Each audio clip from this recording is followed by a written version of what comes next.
Grieve साध साध सब नेक हैं, आप अपनी ठोरे।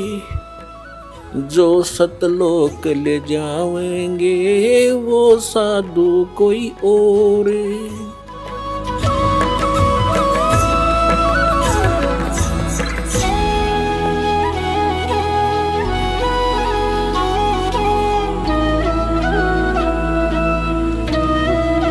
अब इसमें क्या बताया है 15वें अध्याय के चौथे श्लोक में, चौथे में स्पष्ट कर दिया है कि जिस समय वो तत्वदर्शी संत मिल जाए और वो तत्व ज्ञान बतावेगा, उस तत्व ज्ञान रूपी शस्त्र के द्वारा इस अज्ञान रूप उलझी हुई गुत्थी को काटकर अर्थात अच्छी तरह समझकर उसके पश्चात परमेश्वर के उस परम पद की खोज करनी चाहिए, जहाँ जाने के बाद साधक फिर लौटकर कभी संसार में नहीं आते। गीता ज्ञानदाता कहता है मेरे भी जन्म मृत्यु और तेरे भी अर्जुन। तो जब तक जन्म मृत्यु है तब परम मोक्ष नहीं हो सकता, वो परम शांति प्राप्त नहीं हो सकती, शाश्वत स्थान नहीं मिला उनको। अब देखिएगा यहाँ गीता ज्ञानदाता कहता है 15वें अध्याय के और 3रे मंत्र से, इसमें कहा है कि इस संसार वर्ष का स्वरूप जैसा कहा है यहाँ वैसा यहाँ विचार काल में, यानी तेरे मेरे गीता जी के विवेचन में मैं नहीं जानता, नहीं पाया जाता, क्योंकि न इसका आदि और न अंत है। क्योंकि गीता ज्ञानदाता को इसका पता नहीं, क्योंकि ये सृष्टि रचने वाला नहीं है, तथा न ही इसकी अच्छी प्रकार से तिथि है। इसलिए इस सुविरूढ़ मूलम, अति दृढ़ मूल वाले, ये गलत है, अति दृढ़ मूल वाले यानी ऊपर का जो लोक है जहाँ परमात्मा रहता है, वो जहाँ से सबका धारण पोषण करता है, जो मूल है सबका, वो लोक दृढ़ हैं, वो अविनाशी स्थान है। सतलोक, अलखलोक, अगम लोक और अकय लोक, जिसको अनामी लोक भी कहती, वो तो सुदृढ़ मूल है। सुदृढ़ मूलम, उस सुदृढ़ मूल वाले यानी उस अविनाशी स्थान वाले भगवान के।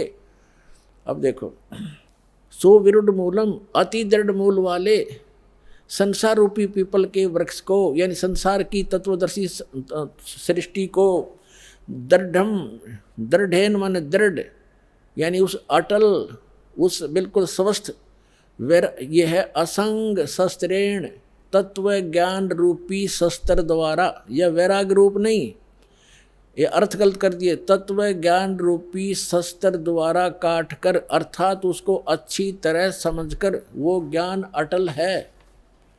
उसके पश्चात 15वें अध्याय का ये चौथा श्लोक श्रीमद् भगवद गीता का, उसके पश्चात उस परम पद रूप परमेश्वर को भली भांति खोजना चाहिए, जिसमें गए हुए पुरुष फिर लौटकर संसार में नहीं आते, और जिस परमेश्वर से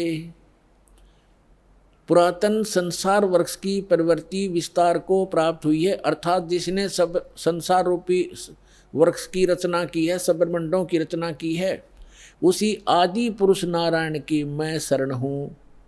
ऐसा इस प्रकार दृढ़ निश्चय करके उस परमेश्वर का मनन और निधिध्यासन करना चाहिए। इससे सिद्ध हो गया कि गीता ज्ञान दाता भी अपने से अन्य किसी परम शक्ति ओवरऑल कंट्रोलर सबके उत्पादक सर्वोत्पादक परमात्मा की भक्ति करने को ही कह रहा है, अपनी भी नहीं कह रहा। पुण्यात्माओं, ये सूक्ष्म वेद को समझाने की एक पंक्ति को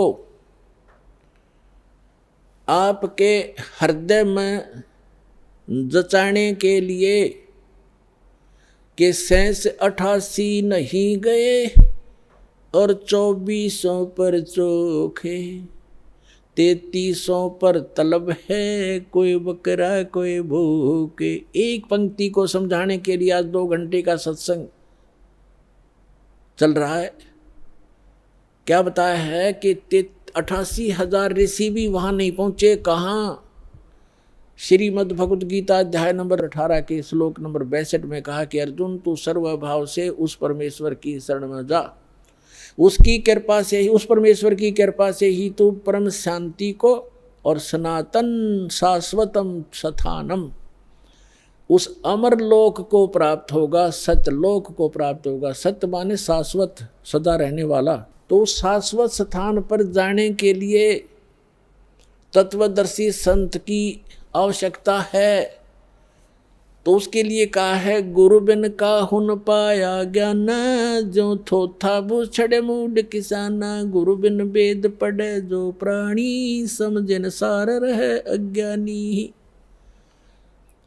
अब आज के सत्संग में यही निर्णय किया जा रहा है कि जिन महापुरुष ऋषि महर्षियों को हम बड़े विद्वान और परमात्मा प्राप्त समझा करते थे, वो तो इन विष्णु और शंकर भगवान को समर शक्ति बताते रहे और दुर्गा की भक्ति की साधना बताते रहे, और वही भगवान ब्रह्मा और विष्णु और शंकर और देवी को कितना ज्ञान है ये आपके रूबरू हुआ। तो ये मोक्ष कैसे प्राप्त कर सकते हैं?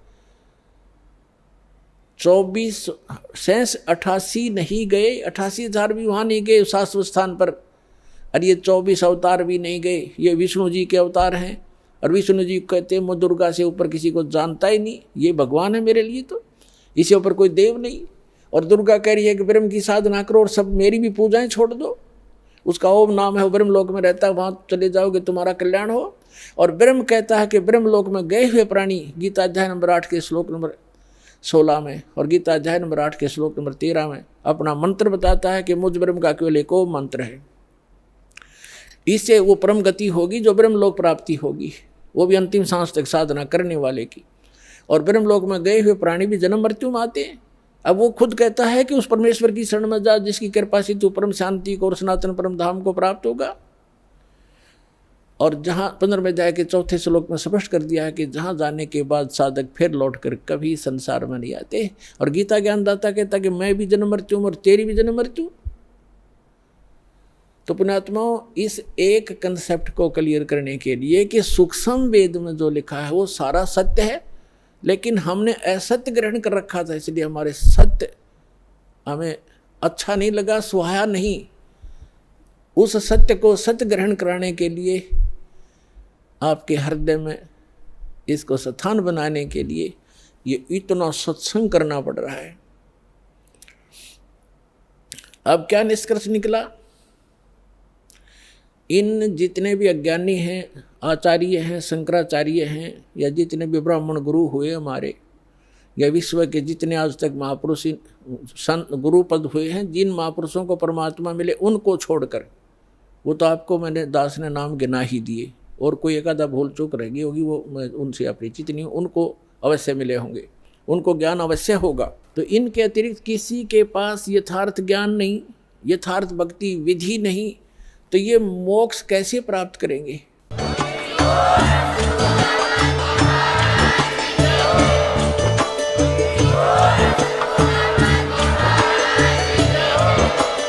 आप सुन रहे थे जगत गुरु तत्वदर्शी संत रामपाल जी महाराज जी के मंगल प्रवचन। अधिक जानकारी के लिए विजिट कीजिए हमारी वेबसाइट www.jagatgururampalji.org। संत रामपाल जी महाराज जी के शुभ आशीर्वाद से पूरे विश्व भर में 500 से भी ज्यादा नाम दीक्षा केंद्र हैं, जिन पर संत रामपाल जी महाराज जी द्वारा ऑनलाइन निशुल्क नाम दीक्षा दी जा रही है। अपने नजदीकी नाम दीक्षा केंद्र का पता करने के लिए संपर्क करें 8222880541।